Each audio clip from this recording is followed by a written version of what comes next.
할렐루야. 할렐루야. 이 무더운 여름철 한 주간 동안 수고하셨습니다. 오늘 본문의 말씀의 제목은 인생 흉년이 들 때란 제목입니다. 요즘 참 견디기 어려운 여름 한복판에 살고 있습니다.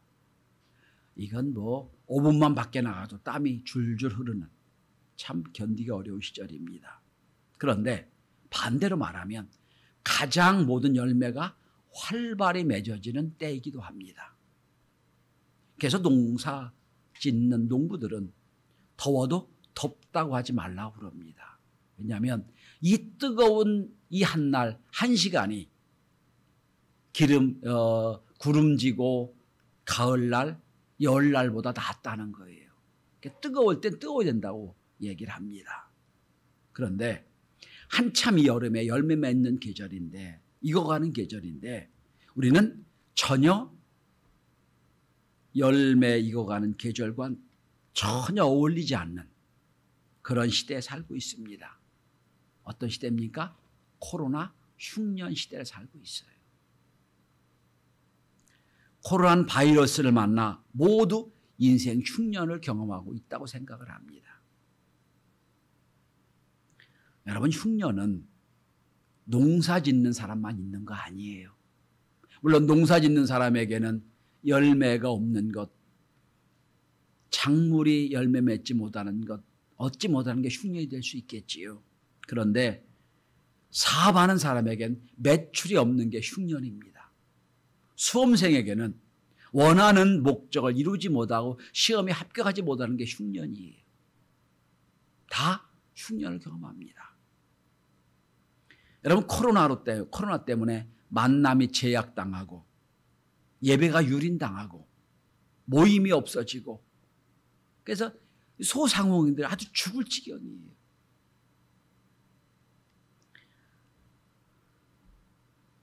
저는 아마 역사가들이 나중에 우리 역사 이렇게 기록하리라 생각을 합니다. 21세기 초반 가장 문명이 화려했던 현대인들은 코로나라고 하는 전염병 때문에 모든 게 정지되고 문화가 쇠퇴하는 시대를 살았던 사람들이었다라고 평가할 것 같아요. 저는 오늘 본문에 믿음의 조상 이삭이 당했던 흉년, 그리고 흉년을 어떻게 극복했는가, 흉년이 어떤 은혜를 주셨는가, 이 말씀을 함께 나누며 은혜를 받고자 합니다. 여러분, 성경에 흉년이 여러 번 나와요. 그런데 성경이 말하는 흉년은 세 가지 이유를 분석해 놓고 있습니다. 인생 흉년이 들 때, 여러 흉년이 들 때, 첫째는 이 흉년이 하나님의 징계일 수 있습니다. 대표적으로 사사기를 보면 여러 번 인생 흉년을 만납니다. 나라가 망해서 이방인에게 지배당하는 여러 흉년을 맞이하지요. 거의 10년에 한 번씩 꼭 지배를 당합니다. 그것도 몇 년 평화롭다가 몇십 년 어려움을 당하고 흉년이에요. 근데 그 이유는 뭐죠? 하나님을 떠났기 때문에, 왕이신 하나님을 섬기지 않았기 때문에 그들이 징계를 받는 거예요. 그래서 왕이 없음으로 한 단어가 참 사사기 많이 나옵니다. 흉년은 첫째는 징계일 수 있습니다. 두 번째, 흉년은 시험일 수 있습니다. 자, 시험은 테스트란 뜻이에요. 과연 이 어려운 때에 내가 믿음을 지키느냐, 이 어려운 때에 말씀대로 사느냐, 하나님의 테스트일 수 있어요. 우린 테스트를 잘 이겨내야 됩니다. 여러분, 사랑하는 성도 여러분, 예수를 잘 믿는다고 흉년이 없는 거 아니에요. 이제 흉년이 찾아와요. 그러나 다른 점이 있다면, 예수 안 믿는 사람들의 흉년은 그것 때문에 망하지만 예수 믿는 사람의 흉년은 그것 때문에 오히려 복을 받을 수 있는 기회가 된다는 건 잊지 마시기 바랍니다. 다 흉년이 찾아와요. 그 다음에 세 번째 흉년은 하나님의 교육일 수 있습니다. 하나님의 커리큘럼 속에 있는 것일 수 있어요. 예를 들어 봅시다. 여러분, 탕자가 아버지를 떠나가죠. 아버지는 탕자가 자기 재산을 가져가 다 허비할 줄 알아요. 그래서 다 원하는 대로 줍니다. 왜 그렇지요? 너 인생 한번 살아보라는 얘기예요. 너 인생 살고 아버지를 떠나는 것이 얼마나 어려운 줄 알아봐라는 거예요. 아버지 의도대로 가서 다 허비했지만 거기서 이런 생각을 합니다. 흉년이 들어 내 아버지로 돌아가겠다 생각을 하죠. 그러므로 당자에게는 인생 흉년이 하나님의 커리큘럼 속에 있는 이야기예요. 흉년을 통해서 아들과 아버지 관계가 회복되는 거예요. 그렇다면 여러분 오늘 우리 시대의 흉년은 어떤 의도를 갖고 있을까요? 하나님이 주시는 시험일까요? 하나님의 커리큘럼일까요? 아니면 하나님이 우리에게 주시는 징계일까요? 전 이삭의 흉년을 통하여 하나님 우리에게 어떤 이런 어려움을 주시는 이유가 뭔지를 그리고 어떻게 극복했는지를 은혜를 함께 나눠보고자 합니다. 여러분 첫째로 이삭이 만난 흉년의 의미가 뭡니까? 오늘 본문 1절을 보시기 바랍니다. 아브라함 때 저 흉년이 들었더니 그 땅에 또 흉년이 들매라고 되어 있습니다. 다르게 표현해 봅시다. 아버지 때 큰 흉년이 들어서 아버지도 그 흉년 때문에 어려움을 당했지요. 아들 때 또 흉년이 들었어요. 이건 세계적인 흉년이란 뜻이에요. 이게 뭐 그냥 농사를 뭐 적당히 어려움을 당하는 그 흉년이 아니라 잘못하면 죽을 수도 있다는 흉년이란 뜻이에요.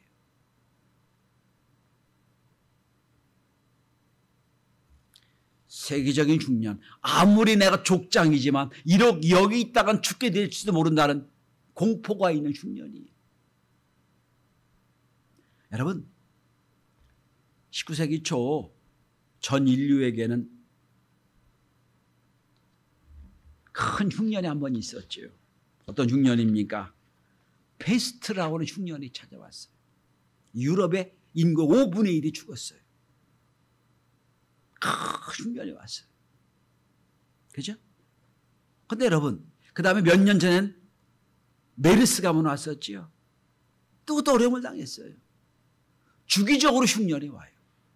주기적으로. 많은 학자들이 지금 이 코로나를 19세기에 당했던 페스트와 비교를 많이 합니다. 여러분, 문화가 가장 많이 발달하고 모든 과학 문명했던 우리들이 할 수 있는 게 아무것도 없잖아요. 마스크 잘 쓰고 다녀라. 만나지 말아라. 거리를 두어라. 손 잘 닦아라. 이거밖에 없어요. 문명의 의미가 없어요 지금. 오늘 이삭도 마찬가지예요. 내가 족장이지만 이 흉년에 견딜 수 있는 방법이 없어요. 그래서 지금 이삭은 어떻게 합니까? 애굽으로 가려고 계획을 세우고 있는 거예요. 여러분, 이삭이 당한 흉년이 뭡니까? 물질적인 경제적인 흉년을 만난 거예요. 자기는 어떻게 할 방법이 없어요. 여러분, 오늘 우리가 다 경험하고 있는 코로나로 인한 흉년이 이런 거 아닌가요? 얼마 전에 모 대학의 경영학과 교수로 있는 친구하고 전화한 적이 있었어요. 서울에 있는 대학인데 회사에서 사람을 안 뽑는데 그것도 신입생을 안 뽑는데요. 다 경력직 뽑는데 괜찮은 대학이에요. 근데 아이들이 졸업을 안 한대요. 다 1대학점 2학씩 남겨놓고 다 휴학 중이래요. 경제적 흉년을 당하고 있어요. 기업하는 분들은 매출이 없어서 흉년을 만납니다. 생각해 보세요 여러분. 저녁에 많이 매출이 일하는데 저녁에 2명만 오세요. 10시까지만 하세요. 아예 포기하는 거예요. 유명한 음식점에 이번 주도 갈 일이 있었는데 지난주 갈 일이 있었는데 가보니까 휑해요. 제가 물었어요. 아니 왜 이렇게 보세요? 아니 생각해 보세요. 4명밖에 못 받는데 받을 수가 없잖아요. 흉년이에요. 여러분. 기업은 기업대로 흉년이고요. 대학은 대학대로 흉년이고요. 또 우리 학생들은 대학생들은 취직이 안 되는 흉년을 맞이하는 거예요. 다 흉년이에요. 그런데 문제는 오늘 본문은 경제적 훈련, 저 흉년, 물질적 흉년을 얘기하지만 더 중요한, 더 큰 문제는 이 흉년의 끝에 영적인 흉년도 찾아온다는 거예요. 어떤 흉년입니까? 영적 흉년이 뭐예요? 여러분 쭉 내려가 보세요. 이 흉년을 견뎌내고 살아요. 이삭이. 무슨 일이 벌어집니까? 7절부터 시작해서 11절까지 무슨 일이 벌어지죠? 이삭의 마음에 찾아온 게 뭔 줄 아세요? 두려움이에요. 자, 여러분 7절 마지막에 보세요. 두려워함 이란 단어가 나오지요. 그 다음에 9절도 나옵니다. 내가 죽게 될까 두려워하였습니다 라고 나와요. 여러분 두려움은 신앙의 반대예요. 두려움이 와요. 무슨 두려움입니까? 그러지 않아도 경제적으로 힘들고 물질적으로 어려운데 거기 있다 보니 여러분 경제적으로 어려워지면 사람들이 강팍해져요. 여유가 없어져요. 그런데 이삭의 부인 리브가 예뻤던 모양이에요. 그러니까 이삭이 자기 부인 때문에 자기가 죽을지도 모른다는 두려움이 와요. 잘 생각해 보세요, 여러분. 자기 부인을 빼앗길까 하는 두려움이 아니에요. 부인 걱정이 아니야. 누구 걱정이? 자기 걱정하는 거예요.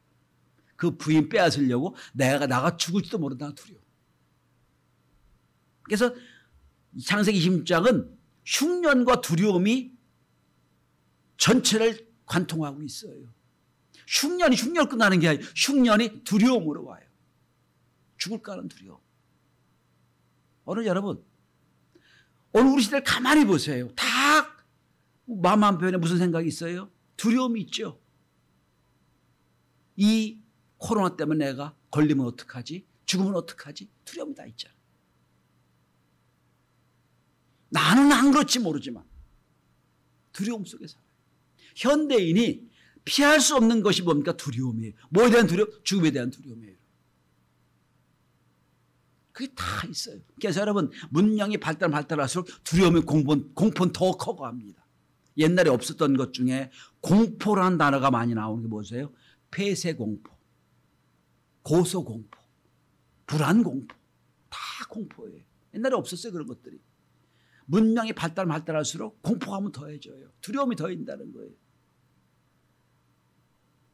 그러니까 물질적인 흉년이 나중에 여러분 점점점 이삭에 와서 두려움으로 와요. 우리도 마찬가지잖아요. 여러분 저는 요즘 우리가 거는 두려움이 뭡니까? 보도 듣도 보지 못한 코로나에 걸려 죽으면 어떡하지? 아주 모든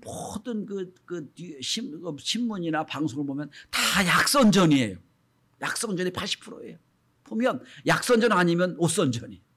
보면 가만히 보다 보면 내가 저 암에 걸리는 거 아니야.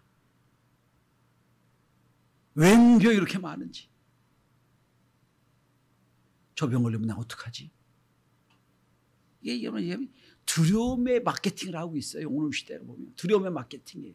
다 공포 마케팅이에요. 그런데 국가가 또 그거 하고 있어요. 지금. 이 나라가 공포 정치하고 있는 것 같아요. 합리적 의심입니다. 여러분. 여러분 뉴스를 보시면 매일 확진 환자가 몇 명이라고 생기죠. 그죠? 1000명, 1500명, 2000명, 이전까지 안 갔지만 1700 몇 명입니다. 거의 함정이 있어요. 여러분. 발표를 하는 확진 환자 발표하면 반드시 먼저 할 게 있어요. 몇 명을 조사했더니 몇 명 확진 환자입니다. 많이 조사하면 많이 나와요. 확진 환자가. 그죠? 적게 조사하면 적게 나와요. 도대체 몇 명 조사에 몇 명 나오지? 그건 뭘? 그 프로테이지가 안 나와요. 그러니까 아주 나쁘게 표현하면 국가가 위기를 만나, 어려움을 만나, 그러면 많이 조사하면 돼. 많이 나와요. 당연히 나오죠. 분모가 없어요. 지금 분자만 있지. 몇 명 조사 몇 프로가 나왔다. 그런데 이 몇 프로는 이 몇 명, 난 이 몇 프로는 1년 동안 독감 환자가 나타났는데 그중에 몇 명이 사망하고 몇 명이 사망하지 않았다. 이 비교해보면 별거 아니다. 이렇게 나와야 되거든요. 코로나로 죽은 숫자가 여러분 1년 독감 환자 죽은 숫자보다 훨씬 못합니다. 독감 걸린다고 막 두려워하지 않잖아요. 두려움으로 막 밀어내고 있어요. 우리는 지금. 백성들 다 두려움 속에 살고 있어요.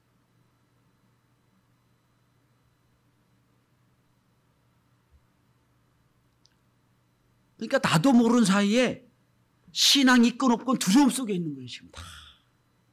신앙과 관계 없어요. 지금 다. 걱정. 자, 그렇다면 오늘 이삭이 만난 물질적인 경제적인 흉년과 그 다음에 그것이 공포 두려움으로 와는 이 두 영적인 흉년까지 어떻게 이삭이 극복해냅니까?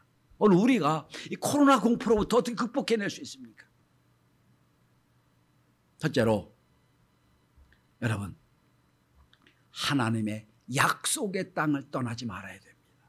오늘 본문을 보십시오. 지금 이삭은 견딜 수가 없으니까 여기서 하면 죽을 것 같으니까 생각을 해요. 애굽으로 가야 되겠다. 하나님 그걸 아세요. 그리고 2절에 이렇게 말씀하십니다. 이삭에게 나타나 이르시되 애굽으로 내려가지 말고 내가 내게 지시한 땅에 거주하라. 애굽에 가지 말아라. 여러분, 당시 애굽은 역사 시간에 배우셨죠, 여러분?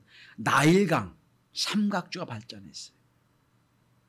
그래서 항상 애굽은 풍요로운 나라예요. 당시 애굽은 최강대국입니다. 애굽이 강대국에서 쇠퇴한 것은 모세 때문이에요. 출애굽할 때 여러분 애굽의 모든 군대가 몰살했죠. 그 다음부터 강대국 지위를 잃어버려요. 성경에 나오는 이야기. 그 전이니까 아주 강대국이에요. 그러니까 풍요로운 나라. 아니 그러니까 애굽으로 이민하려고 생각을 하고 있어요. 애굽으로 가면 살 것 같아. 생각을 하고 있는데 하나님 막으세요. 이삭아 여기 머무르라. 여기 머무르라. 내가 지시한 땅에 머무르라. 여러분 성경은 잘 들으셔야 돼요. 이삭의 아버지 아브라함에게는 떠나라고 말씀하세요. 어디를 떠나라? 내 본토 친척 아비집을 떠나라 그랬죠. 왜 떠나라고 그랬죠? 갈대우르는 이 우상의 지역이거든요. 우상의 땅이야. 거기서 떠나야 돼. 오늘 아들 이삭에게 말씀합니다. 넌 여기 머물러. 여기 약속의 땅이야. 달라요. 떠나라는 사람이 있고 머물라는 사람이 있어요. 오늘 이삭에게 말씀합니다. 여기 머물러. 여긴 약속의 땅이야. 내가 지금 현재는 흉년 들었지. 내가 지금 형년은 어렵지. 지금은. 그러나 약속의 땅이야. 여기 머물러 있어. 여러분, 하나님이 여러분에게 주신 약속의 땅, 약속의 공간은 다 다를 수 있어요. 내가 하나님과 약속했던 그 약속, 하나님이 나에게 복을 주신 그 장소 다 다를 수 있어요. 그러나 같은 게 있습니다. 저는 그 약속이 아무리 어려운 시대의 약속도 하나님이 우리에게 주시는 떠나지 말라는 공간, 떠나지 말라는 장소가 어디냐면 전 예배라고 생각해요. 아무리 어려워도 예배는 지켜라. 떠나지 말아라. 여러분 아무리 코로나가 막 어려움을 당하고 우리 교회가 딱 한 번도 쉬지 않은 게 새벽 기도예요. 막 작년에 코로나가 막 어려웠을 때 예배를 다 금지시켰어요. 우리는 아니야. 새벽에. 그때 아마 어려울 때 어떻게 한 줄 아세요? 새벽에 딱 예배 드리러 오면 다 밖에 불을 껐어요. 그리고 새벽 기도를 드렸어요. 여러분을 위해서 새벽 기도 드리지만 저를 위해서 새벽 기도 드렸어요. 그 새벽에 내가 기도 안 하면, 그 새벽에 내가 준비 안 하면 하나님과 교제가 더 깊어지지 못하니까. 그게 뭐예요? 약속의 땅이에요.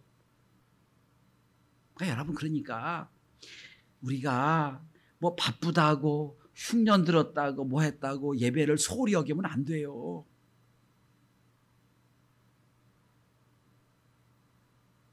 이건 지켜야 된다. 이건 내가 하나님과 약속이다. 그러고 나와야 돼. 그게 오늘 이삭에겐 떠나지 말라는 약속의 땅이에요. 여러분, 하나님이 복을 주시는, 하나님이 선택하시고 하나님이 구별된 그 약속의 공간, 약속의 땅이 어딘지를 한번 판단해 보셔야 돼요. 거기 떠나지 말아라. 말씀하세요. 자, 두 번째로 오늘 이 흉년에서 이긴 두 번째 비결이 뭘까요? 하나님의 약속을 믿어야 됩니다. 지금 애굽으로 피난 가려고 이민 가려고 지금 짐을 싸고 있는 이삭이 하나님 말씀하십니다. 이삭아 여기 머무르라. 그리고 3절 4절을 주목해 보세요. 하나님이 약속을 하세요. 3절 이 땅에 거류하면 내가 너와 함께 있어 내게 복을 주고 내가 이 모든 땅을 너와 내 자손에게 주리라. 내가 내 아버지 아브라함 맹세한 것을 이루어 내 자손을 하늘의 별과 같이 번성하게 하며 이 모든 땅을 내 자손에 주리니 내 자손을 말미암아 천하 만민이 복을 받으리라. 네 가지 약속이에요. 첫째 3절 보세요. 내가 너와 함께 하겠다. 첫 번째 약속이에요. 두 번째 약속이 뭡니까? 이 땅을 주시겠다는 약속이에요. 세 번째 약속이 뭐예요? 자손을 번성하겠다는 약속이에요. 네 번째 약속이 뭐예요? 내 자손을 하여금 복을 받게 하겠다는 거예요. 약속이 네 가지예요. 이 약속은 아브라함이 시작한 약속과 똑같은 약속이에요. 내가 너와 함께 하겠다. 이 땅을 주겠다. 번성케 하겠다. 복의 근원이 되게 하겠다. 약속이 네 가지예요.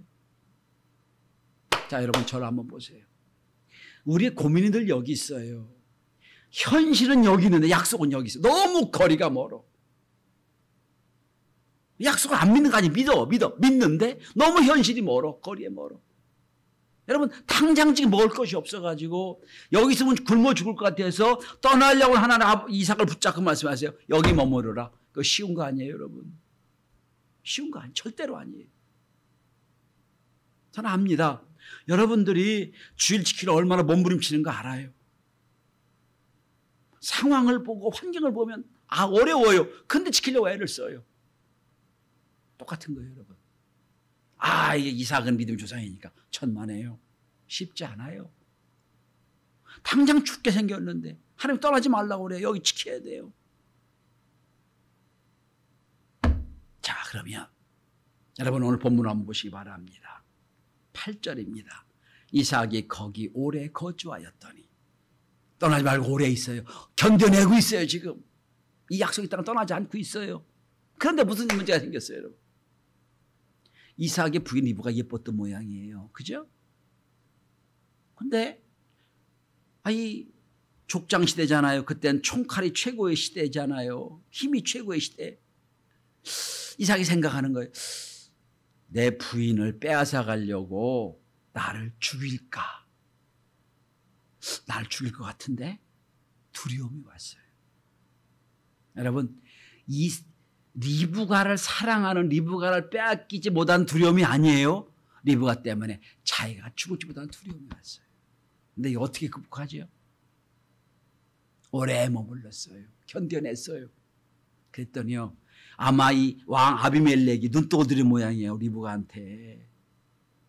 그러니까 날마다 봤겠지요. 어느 날 보니까 이삭과 리브가가 오빠와 누이 동생이 아니야 보니까 부부 사이야. 이걸 알게 된 거예요. 여러분 이거 어떻게 생각하세요? 우연히 알게 됐을까요? 아니라고 생각해요. 하나님이 약속대로 아비멜렉에게 이삭과 리브가 부부인 걸 보게 하신 거예요. 보게 하신 거. 여러분 하나님이 함께 한다고 그러니까 내 옆에 그냥 머리 하얀 어떤 큰 거인 할아버지가 하나님이 있어가지고 야 나가 너와 지켜줄게 이런 줄 아세요? 아니에요, 여러분. 하나님이 함께 하시는 게 이렇게 나오는 거예요. 나는 모르지만 하나님이 환경을 바꿔서 눈독을 들이는 아비멜렉에게 깨닫게 하시는 거예요. 이거 부인이구나 알게 하시잖아요. 이게 하나님 함께 하시는 거예요. 그러니까 하나님 함께 하시는 걸 오늘 리브가 직접 체험하고 있는 거예요. 이렇게 하나님 함께 하시는구나. 이삭은 쪼다 같아가지고 이게 내 부인입니다. 한마디 말을 못해요. 자기가 죽을까 걱정되니까. 그 정도야. 하나님 그걸 거꾸로 만들어 놓으세요. 깨닫게 하시는 거예요. 이게 하나님 함께 하시는 거예요.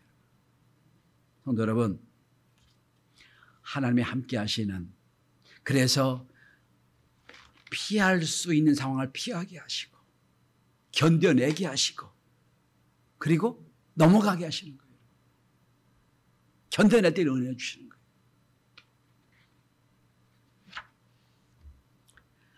두려움 속에 있는 사람은 은혜를 깨닫지 못해요. 은혜의 가운데 살면 두려움은 없어지고 은혜가 은혜로 보이는 거예요. 오늘 이삭은 나는 어떤 노력도 안 했는데 하나님 그렇게 환경을 만들어 놓으세요. 자, 첫 번째 뭡니까? 약속의 땅을 떠나지 마라. 두 번째 뭐예요? 하나님의 약속을 믿는 거예요. 이 약속 따라 이루어지지 않아요. 세 번째, 마지막입니다. 하나님의 축복을 체험하는 기회를 맞습니다. 본문을 제가 읽지 않았습니다만 여러분 12절에 보시면 우리 함께 같이 읽어볼까요? 특별히 우리 젊은 청년들 12절을 다 찾아서 함께 읽읍시다. 여러분의 이런 은혜가 있으면 좋겠어요. 시작. 이삭이 그 땅에서 농사하여 그의 100배나 얻었고 여호와께서 복을 주심으로. 다시 한번 읽어보세요. 그 이 땅이 이삭이 어디서 그 농사했다고요? 그 땅에서. 무슨 땅? 약속의 땅. 떠나지 않았던 그 땅에서. 몇 배 축복받았다고요? 100배 축복받았다. 여러분 1절에 뭐라고 시작했죠? 흉년이 시작해서 흉년, 그죠? 흉년이 뭐로 바뀌어요? 100배 축복으로 바뀌어요. 어떻게 하면? 하나님의 약속을 믿고 그 땅을 떠나지 않으면. 그리고 뒤에서 쭉 내려가 보시면 7번이나 우물을 파는데 우물이 다 물이 생겨요. 여기 이 나라는 여러분 사막기후라 우물 하나 파면 대대로 그게 축복이에요. 그 우물을 중심으로 마을이 생길 정도예요. 근데 이삭은 물만 팠다고 우물이 나와요.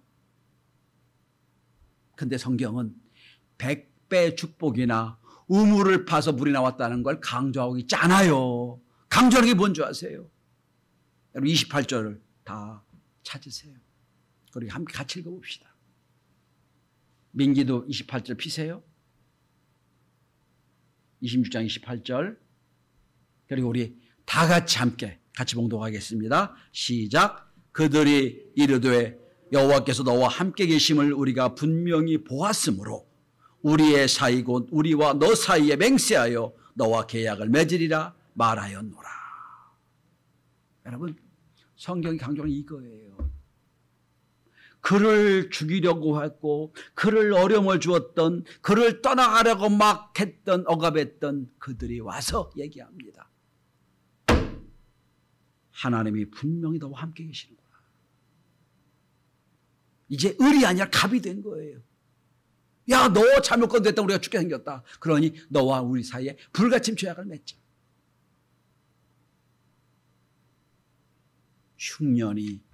흉년이 아니라 하나님이 함께 계심을 본인도 느끼고 원수들도 인정하는 축복을 얻게 되는 거예요. 여호와께서 너와 함께 계심을 우리가 분명히 보았으므로. 여러분 인생 흉년에 만난 이삭은 약속의 땅을 떠나지 않고 하나님의 말씀을 믿고 살았더니 복을 받는 기회가 됐어요. 그리고 이제는 영적 권위자가 됐어요. 다른 사람들이 보기에 하나님이 함께 계시는구나. 이거 건드리면 안 되는 사람이구나. 오스왈드 챔버스 목사님이 이런 말을 했습니다. 성도는 누구냐? 가장 흔히 발생하는 사건 속에서도 가장 귀한 영원한 것들을 볼 줄 아는 사람들이다. 그랬어요. 분명히 지금은 흉년입니다. 경제적 물질적 흉년입니다. 공포감 두려움이 있는 흉년입니다. 그러나 믿는 사람들은 이 흉년 끝에 하나님의 은혜와 복을 경험하는 역전의 은혜를 경험하는 복된 기회가 될 줄 믿습니다. 그런 축복이 저와 여러분에게 함께 계시기를 주의 이름으로 축원합니다. 기도합니다.